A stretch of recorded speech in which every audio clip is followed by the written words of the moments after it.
tal? Buenas tardes, compañeros, profesor. Hoy les voy a hablar sobre lo que es el conductismo y un poco acerca de lo que es el marco histórico de dicha teoría.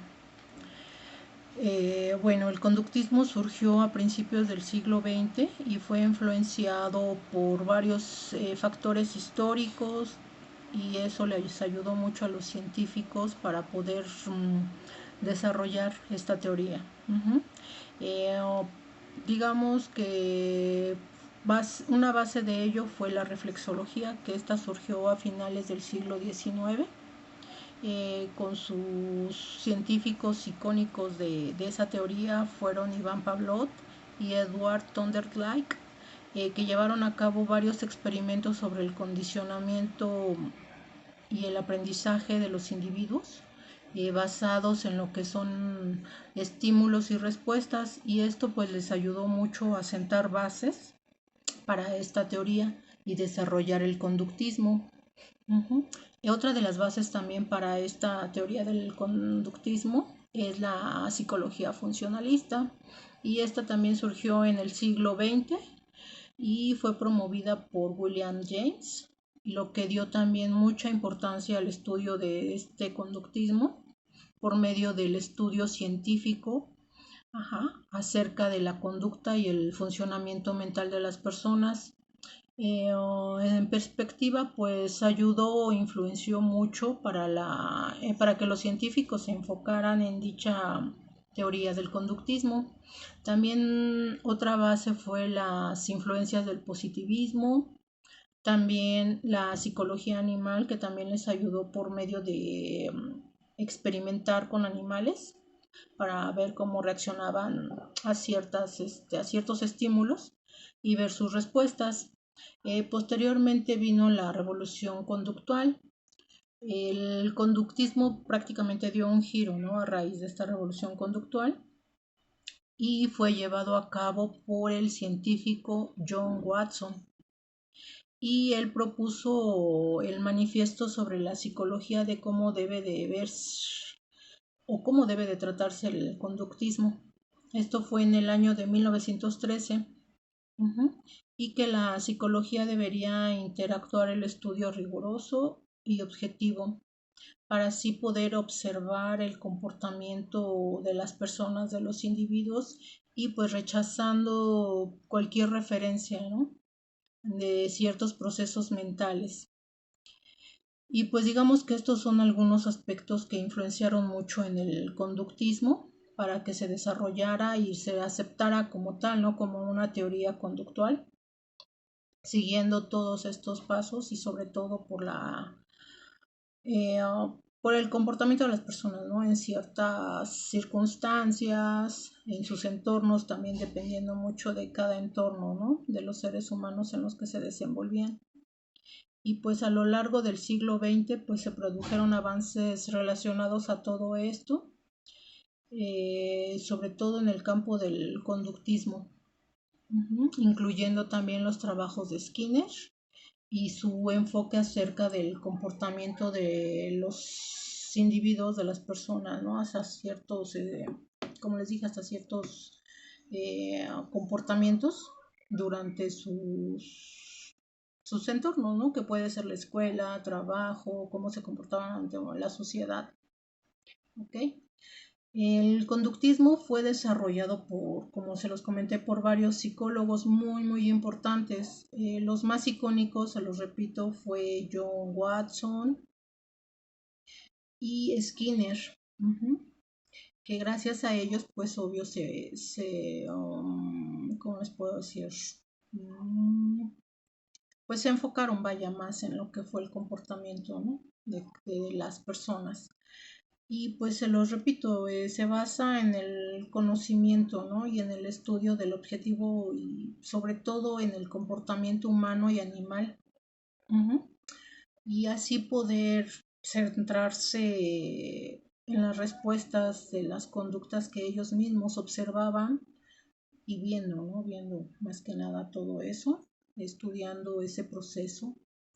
El principal objetivo del conductismo es explicar, predecir y controlar el comportamiento basándose en principios del estímulo y así darse cuenta cuál era la respuesta, ¿no?, hacia ese estímulo, que es estímulo-respuesta, que es la teoría de ese aprendizaje. Y bueno, pues ya de ahí se produjeron varios avances en cuestión de esta teoría. Otra característica, pues prácticamente es que se basa, es que de hecho se basa prácticamente en eso, ¿no? En estar observando la conducta de las personas y ver que nada su respuesta y ya de ahí partir, ¿no?, hacia pues ciertos estudios. Y pues se enfoca en eso, más que nada, como les comenté, en estar observando y buscar y comprender todo ese tipo de comportamientos, el cómo se van conduciendo las personas a través de varios estímulos. Y en sí el conductismo es una teoría y un enfoque de la psicología. Y se encarga de eso, de estar observando el comportamiento básico de los individuos, que se da por medio de los estímulos externos, ¿no?, que también pueden ser varios y variados. Y se independiza así el estudio de los procesos mentales internos, lo que nos lleva a que se centra en fenómenos externos y medibles. El conductismo emergió como una corriente importante en la psicología a principios del siglo XX, como se los comenté. Y pues también lo que fue John Watson y Skinner. Su principal objetivo de ellos era eso, ¿no?, predecir el comportamiento humano a través de la observación y medición rigurosa del mismo. Esta teoría sostiene que el comportamiento de los individuos pues es el resultado de los estímulos ambientales o de aprendizaje, ¿no?, y que las respuestas de ellos son adquiridas a través de procesos de condicionamiento. Por ejemplo, el condicionamiento clásico de Pavlov demostró como un estímulo neutral, como una campana, o sea, algo tan simple, ¿no?, como eso, como una campana puede asociarse a una respuesta. Y eso también puede tomarse como un ejemplo, ¿no? Igual en el aspecto fisiológico también puede ser que al momento de que uno está comiendo, nosotros empezamos a producir saliva. Y eso viene siendo la respuesta a nuestro estímulo, que es estar comiendo, masticando. Y ese es el estímulo, la salivación. Ese es otro ejemplo. Y pues obvio, se repite así, ¿no?, cada vez que estamos comiendo o ingiriendo alguna bebida, en fin. Ok. Algunas de las contribuciones más destacadas del conductismo incluyen el estudio del condicionamiento operante, que se refiere como a las consecuencias de un comportamiento influyente en su frecuencia o una probabilidad, ¿no?, una ocurrencia. Y Skinner, conocido como el padre de dicho condicionamiento operante, también estableció un concepto de refuerzo hacia esta teoría del conductismo. Y pues castigó varias influencias clave en la modificación del comportamiento. ¿Por qué? Porque aunque el conductista ha enfrentado varias críticas y limitaciones, como su foco exclusivo en dicho comportamiento observable y falta de consideración también de procesos cognitivos internos, ha dejado pues un legado duradero en este campo de la psicología y ha influenciado a varios terapeutas y educativos, ¿no? ¿Por qué? Porque debido a ello ya es como los profesores o los psicólogos, psiquiatras, se basan en dichos comportamientos de estos individuos. A esta teoría, perdón, también se le conoce como behaviorismo, que es una corriente teórica dentro de lo que es la psicología y la sociología. Uh-huh. Y pues se enfatiza más que nada el estudio científico del comportamiento. Les repito, tanto observable, así como a sus respuestas, ¿no? Hacia esos estímulos, como se los mencioné anteriormente, ¿no? El hecho de estar comiendo, empezamos a producir salivación, ¿no? Que es el hecho del estímulo, a eso se le llama, ¿no? El estímulo. Uh-huh.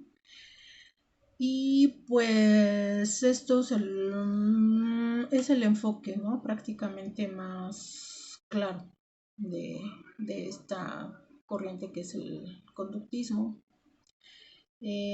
Pues también en la sociología, si bien no se utiliza el conductismo como tal en esta área de la sociología, pero sí nos ayuda un poco a comprender el comportamiento de las personas ante ciertas situaciones o reacciones en su entorno.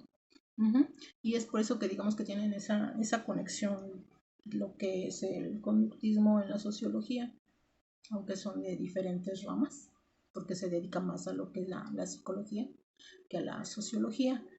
Pero esto nos ayuda a analizar el comportamiento y aprendizaje de los individuos, ¿no? Y también un claro ejemplo es, por ejemplo, en la sociología de la educación, que se pueden utilizar algunos métodos conductivos para poder ayudar y aprender el comportamiento de los estudiantes en su entorno escolar.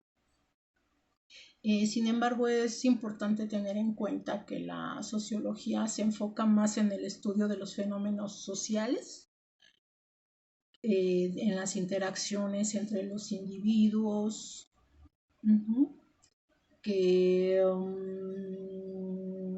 en su conducta. Uh-huh. Pero bueno, eh, se enfoca, como les dije, ¿no? En fenómenos sociales. Pero eso también nos ayuda para poder entender ese comportamiento de las personas, de los estudiantes, ajá, y así tener, digamos que entender más que nada el proceso social, ¿no? Y también se utiliza en otras áreas, como puede ser la del ámbito jurídico, que también nos compete a nosotros como estudiantes, ya que en esta área podemos estudiar el conductismo, eh, que puede ser también considerado como una teoría en sí misma, ya que se centra principalmente en el estudio del comportamiento, ¿no? Que muchas veces también como abogados estamos atentos a los comportamientos, ¿no? de nuestros clientes o bien de las demás personas relacionadas a un caso, a una situación jurídica. Uh-huh. Eh, y es por ello que tenemos que estar observando el comportamiento de las personas, ¿no? A ciertas preguntas que les llegamos a realizar, ciertas situaciones. Uh-huh. Y obvio no aborda directamente aspectos legales o normativos, sin embargo algunos principios conductistas pueden ser aplicados en el estudio del comportamiento humano en situaciones legales.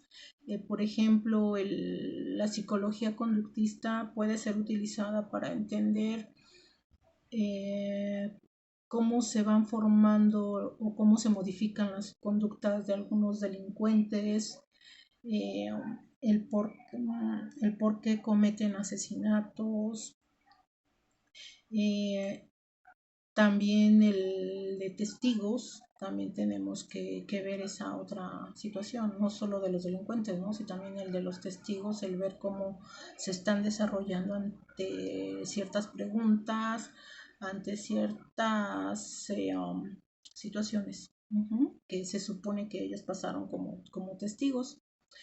Y pues también se puede emplear como para entender la motivación y el impacto sobre lo que son recompensas o castigos, ¿no? Para los delincuentes.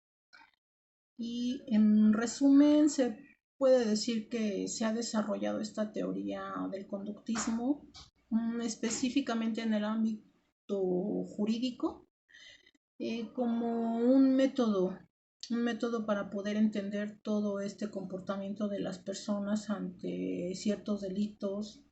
Ujú. Igual como los testigos, ¿no? Que también podemos ver su comportamiento y en base a ello pues ya tomar decisiones. Uh-huh. Y pues se pueden aplicar para comprender, como les dije, determinados aspectos del comportamiento humano. Y es importante que nos enfoquemos, ¿no? En eso y en otras teorías, como por ejemplo los enfoques sociológicos o psicológicos, para así poder tener una mayor comprensión de los fenómenos jurídicos. Espero haber sido un poco clara y no haberme trabado tanto, y gracias. Bye.